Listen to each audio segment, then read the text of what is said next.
আসসালামু আলাইকুম।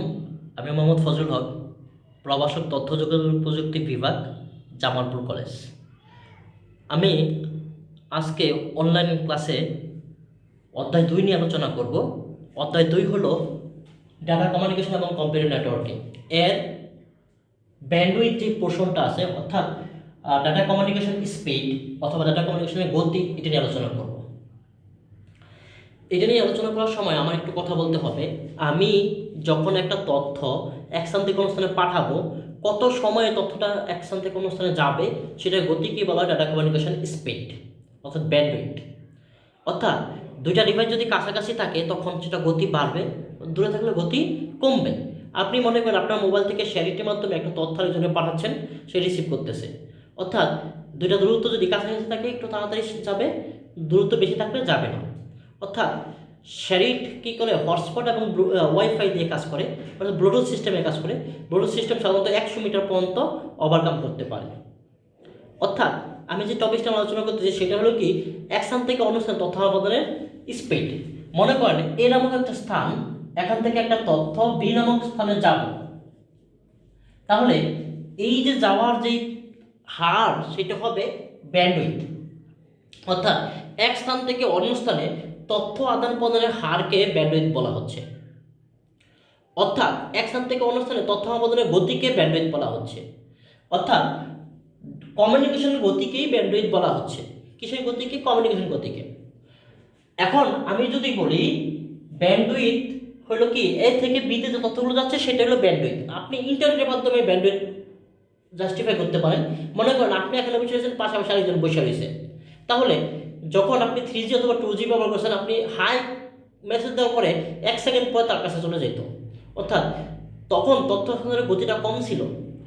এখন 4G 5G যখন আসতেছে, 4G যখন আসলো, তখন দেওয়ার সাথে সাথে দেখা যাচ্ছে কয়েক 1 মিলি সেকেন্ডের ভিতরে তথ্যটা চলে গেছে। অর্থাৎ গতিটা কিন্তু বেড়ে গেছে। অর্থাৎ টাওয়ারটা যদি কাছে থাকে আরও তাড়াতাড়ি তথ্যগুলো যায়, সেটাই বোঝানো হচ্ছে।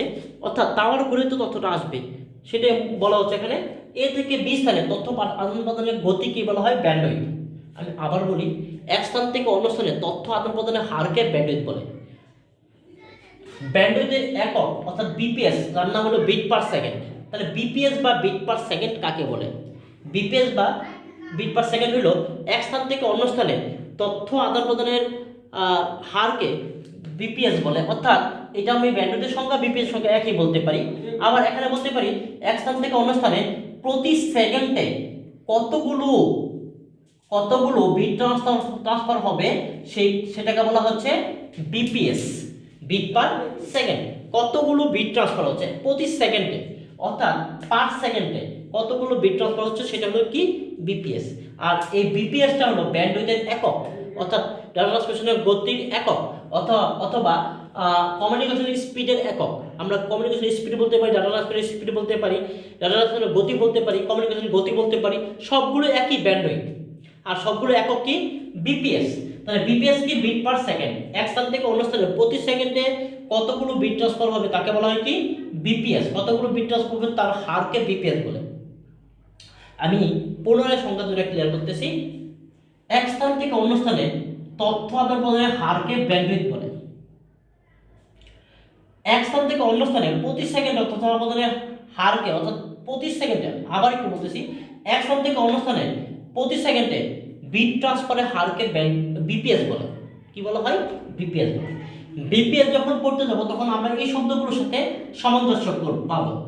BPS bit per second, KBPS kilo bit per second, MBPS mega bit per second, GBPS giga bit per second, TBPS tera bit per second, পিবিপিএস পেটা বিট পার সেকেন্ড।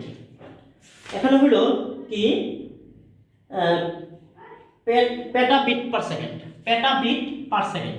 তাহলে বি মানে কি বিট, কেবি মানে কিলো বিট, এমবি মানে mega bit, GB মানে giga bit, TB মানে কি টেরা বিট, পিবি মানে কি পেটা bit.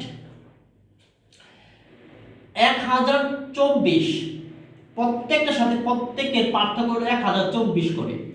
1024 BPS 1 kilo BPS, 1024 kilo BPS 1 mega BPS, 1024 mega BPS 1 Gbps, 1024 Gbps 1 টেরা বিপিএস, 1024 টেরা বিপিএস 1 পেটা বিপিএস।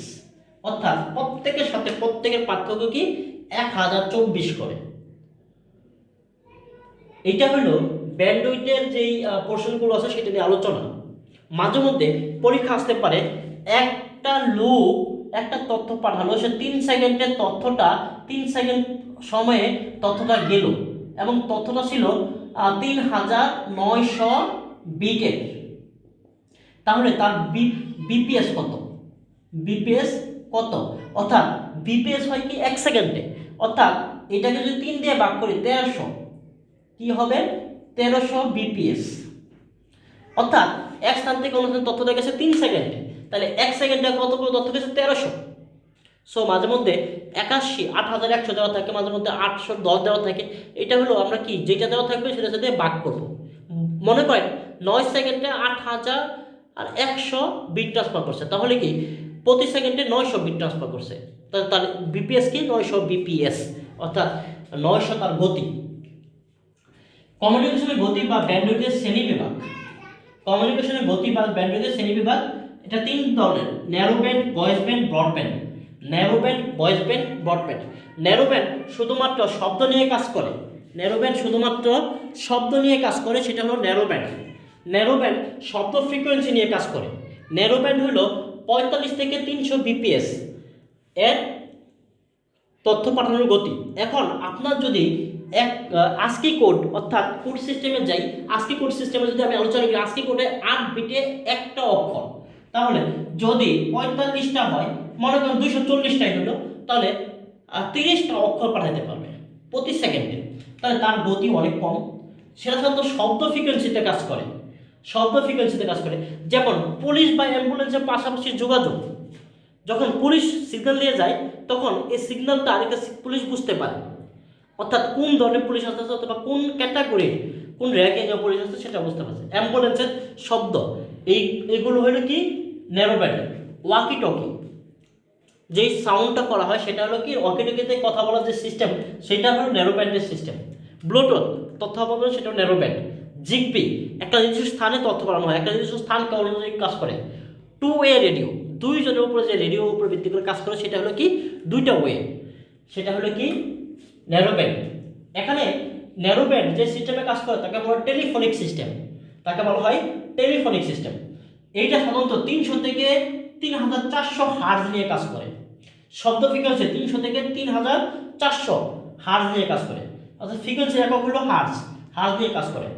এটা যদি শব্দের সাথে অডিও স্পেকট্রাম সমন্বিতভাবে কোনো কাজ করে তখন তাকে বলা সাব ভয়েস ব্যান্ড বলা হয়। অর্থাৎ ন্যারো ব্যান্ডকে আমরা সাব ভয়েস ব্যান্ডও বলি। ন্যারো ব্যান্ডকে আমরা কি বলি? Sub voice band. এরপর হলো ভয়েস ব্যান্ড। ভয়েস ব্যান্ডে 1200 থেকে 9600 বিপিএস ব্যবহার করা হয়। মনে করেন 9600 আমি ধরি, তাহলে যদি 8 দিয়ে ভাগ করি 8 কে 8 আর 2 কে 16, অর্থাৎ 1200 অক্ষর পাঠানো সম্ভব। তাহলে তার গতি অনেক বেশি, সেটা টেলিফোনে ব্যবহার করা হয়। টেলিফোনিক সিস্টেম আরেকটা কথা বলি, আগে যখন জাহাজ থেকে জাহাজ শব্দের মাধ্যমে আমি বিপদে পড়ছি, আমার পথ এইটা, আপনি পথ ছেড়ে দেন, এইরকম শব্দের মাধ্যমে যোগাযোগ করা হয়তো সেটাকে বলা হতো টেলিফোনিক সিস্টেম। ট্রেন আসতেছে সিগন্যাল দিচ্ছে, অর্থাৎ এখান থেকে ওখানে একটা শব্দ পাঠাচ্ছে, সেই সিস্টেমকে বলা হচ্ছে 2 ওয়ে রেডিও, অর্থাৎ সেটাই বলা হচ্ছে কি টেলিফোনিক সিস্টেম। এখানে কি টেলিফোন ব্যবহার করে যেটা করা হচ্ছে সেটা হলো ভয়েস ব্যান্ড। এখানেও কিন্তু 3300 থেকে 3400 হার্জ এটাও বলা হচ্ছে। এখানে কি ইন্টারনেটের জন্য ডায়াল-আপ মডেম ব্যবহার করা হতো। আগে ডায়াল-আপ মডেম দিয়ে আমরা ইন্টারনেট চালাইতাম, এখন সেটা নাই। অর্থাৎ আমি 2004, 5, 6 এর কথা বলতেছি, ওই আমলের কথা বলছি, তখন ডায়াল-আপ কানেকশন দিয়েই সাধারণত ইন্টারনেট চালানো হতো। অর্থাৎ আমরা টেলিফোন যেটা ব্যবহার করতাম সেটা লাইন দিয়ে ইন্টারনেট চালানো হইতো। টেলিফোন লাইনে 4টা কেবল থাকে, 2 জোড়া কেবল থাকে। আর বর্তমানে ব্রডব্যান্ডে 8টা কেবল থাকে, এটাকে টুইস্টেড পেয়ার কেবল বলা হয়, কিন্তু আগেরটা টুইস্টেড পেয়ার কেবল ছিল না। এই ভয়েস ব্যান্ডে কি কাজ করা হয়? কম্পিউটার থেকে প্রিন্টার, কিবোর্ড থেকে কম্পিউটার, কম্পিউটার থেকে কম্পিউটার, অর্থাৎ কম্পিউটারের সাথে যে ডিভাইসগুলো যুক্ত থাকে সেই ডিভাইসগুলোতে তথ্য আহরণ করা হয় ভয়েস ব্যান্ডে। কম্পিউটারের সাথে যে ডিভাইসগুলো থাকে সেইগুলো ডিভাইসগুলোতে তথ্য আহরণ করা হয় ভয়েস ব্যান্ডে। এখানে আমরা একটা কথা বললাম 300 বিপিএস থেকে 9 কেবিপিএস। এখানে যদি আমি 1024 দিয়ে ভাগ করি, আমি একটু ভাগ করে দেখি কত হয়। 9600 কে 1024 দিয়ে ভাগ করি, 9600 ভাগ 1024, তাহলে হয় 9, অর্থাৎ 9 থেকে একটু বেশি, 9 কেবিপিএস। অর্থাৎ 1024 ভাগ করলাম কেন, কেবিপিএস এ যাওয়ার জন্য। অর্থাৎ যখনই আপনি বুঝবেন 300 বিপিএস থেকে 9 কেবিপিএস লেখা আছে, তখন এটা বুঝবেন ভয়েস ব্যান্ড। দেখেন এখানে কিন্তু 300, তা 300-র উপরেই যখন যাচ্ছে তখন কিন্তু ভয়েস ব্যান্ড হচ্ছে, সেটাই কিন্তু আমি এখানে বুঝাই দিলাম। অর্থাৎ 1200 বিপিএস হলে সেটাও কি ভয়েস ব্যান্ড, যদি 500 বিপিএস হয় সেটাও কি ভয়েস ব্যান্ড। অর্থাৎ কিন্তু ভয়েস ব্যান্ডের যে মূল স্ট্রাকচার সেটা 1200 থেকে 9600। ব্রডব্যান্ড 1 এমবিপিএস থেকে শুরু করে 1 জিবিপিএস চার বেশি, অর্থাৎ কয়েক জিবিপিএস বলা হয় এখানে। অর্থাৎ সেজন্য আমি লিখছি কি 1 জিবিপিএস এর চেয়ে বেশি যে গতি সেটাকে বলা হয় voice band. Digital subscriber line অর্থাৎ ডিএসএল এ ব্যবহার করা হয়, রেডিও লিঙ্কে ব্যবহার করা হয়। বর্তমানে যে রেডিও লিঙ্কগুলো আছে, যেটার মাধ্যমে আমরা টাওয়ারগুলোতে মোবাইল ব্যবহার করি, সেটাকে বলা হয় রেডিও লিঙ্কের, টাওয়ারের মাধ্যমে ব্যবহার করা হয়। আমি আরও ডিটেলস বললে আপনি রেডিও লিঙ্কটা বুঝতে পারবেন। অ্যাকচুয়ালি আরেক সেট থেকে কথা বলে রেডিও লিঙ্কটা অন্যরকম হয়। তারপর আমি বলতেছি কি টাওয়ারের মাধ্যমে যখন আমরা মোবাইল তথ্য ব্যবহার করি সেটা হবে রেডিও লিঙ্ক। অপটিক্যাল ফাইবার অর্থাৎ ব্রডব্যান্ডে এক জেলা থেকে আরেক জেলায় অথবা এক দেশ থেকে আরেক দেশে অন্তর্যোগাযোগের জন্য যে ধরনের কেবল ব্যবহার করা সেটা হলো ফাইবার অপটিক। আর এরপর মাইক্রোওয়েভ অর্থাৎ বায়ু মাধ্যমে সবচেয়ে গতিশীল মাধ্যম হলো মাইক্রোওয়েভ। মাইক্রোওয়েভ দুই রকম, টেরেস্ট্রিয়াল ওয়েভ আর স্যাটেলাইট। অর্থাৎ মাইক্রোওয়েভের আরেকটা পোর্শন কি স্যাটেলাইট। এইগুলোতে সাধারণত আমরা কি ব্যবহার করি, ব্রডব্যান্ড ব্যবহার করি। আমি এই ব্রডব্যান্ড বলার সময় আমি একটু বই থেকে একটু কয়েকটা জিনিস আলোচনা করতেছি। সেটা হলো ডিজিটাল সাবস্ক্রাইবার লাইন, এটা হলো ও তারবিহীন ট্রান্সমিশন প্রযুক্তি যা ট্রেডিশনাল টেলিফোন লাইনের ভেতর দিয়ে দ্রুত আলাপন করতে পারে। ব্যান্ডউইথ 10 কেবিপিএস থেকে মিলিয়ন এমবিপিএস পর্যন্ত, 10 কেবিপিএস অর্থাৎ এর চেয়ে বেশি, এটা 9 পয়েন্ট সামথিং।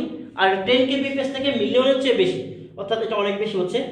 কেবল মডেম আছে, ফাইবার আছে, ফাইবারে অপটিক্যাল ফাইবার যেটা বলা হচ্ছে, এর গতি 10 থেকে 100 এমবিপিএস, 10 থেকে 100 এমবিপিএস, তাহলে এটার ভিতরে পড়তেছে ফাইবার অপটিক। তারপরে হলো স্যাটেলাইট, স্যাটেলাইটের গতি 1 জিবিপিএস এর হচ্ছে বেশি, এরকম বলা থাকে। এইরকম অনেকগুলো কথা বলা আছে। ব্রডব্যান্ড ইন্টারনেট ব্যবহার করলে আমরা সহজে তথ্যগুলো ব্যবহার করতে পারি এবং এতে এর গতি অনেক বেশি থাকে। কারণ কি, এর গতিটা নির্ভর করা হয় তথ্য ব্যবহারের হার্জের উপরে। এখানে কোনো বাইন্ডিংস থাকে না, 10 জিবি 30 জিবি 50 জিবি, এটা হলো ব্রডব্যান্ড লাইনের কথা বলা হচ্ছে। এখানে আমার কি থাকে, লাইনের স্পিডটা থাকে, সেটার উপরে ভিত্তি করে সাধারণত আমরা ব্রডব্যান্ড ব্যবহার করি। আমি এখানে যে কথাগুলো বললাম প্রত্যেকটা পয়েন্ট আমাদের এই অধ্যায়ের জন্য ইম্পর্টেন্ট। এই ব্যান্ডউইথের এটা অনেক সময় পরীক্ষা আসে, তাহলে আমাদের ব্যান্ডউইথটা ভালোভাবে পড়তে হবে। আমি একটু রিভিউ করি। এক স্থান অনুসারে তথ্য আদানের হারকে ব্যান্ডউইথ বলে। এক স্থান অনুসারে প্রতি সেকেন্ডে কতগুলো বিট ট্রান্সফার হবে তার হারকে ব্যান্ডউইথের একক অর্থাৎ বিপিএস বলে। কমিউনিকেশন গতি narrow band, voice band, broadband সবগুলোই মোটামুটি আলোচনা করলাম। আশা করি সবাই মনোযোগ দিয়ে শুনলে এটা ভালোভাবে বুঝতে পেরেছেন। তাহলে আমার অনলাইন ক্লাস আজকে এই প্রশ্নটা এতটুকু। সবাই আমার জন্য দোয়া করবেন, পরবর্তী ক্লাস যেন আমি সঠিকভাবে দিতে পারি এবং ভালোভাবে উপস্থাপন করতে পারি। তাহলে আপনারা উপকৃত হবেন, আমার জন্য ভালো হলো, আপনাদেরকে বুঝাতে পারলাম। অর্থাৎ এখনও করোনা মহামারীর জন্য কলেজ বন্ধ আছে, তাহলে আপনারা বাসায় থাকবেন এবং সেফ মতো থাকার চেষ্টা করবেন এবং মাদক থেকে দূরে থাকবেন। তাহলেই আপনি ঠিক থাকবেন এবং দেশ ঠিক থাকবে। তাহলে আজকে ক্লাস এতটুকুই। আল্লাহ হাফেজ, আসসালামু আলাইকুম।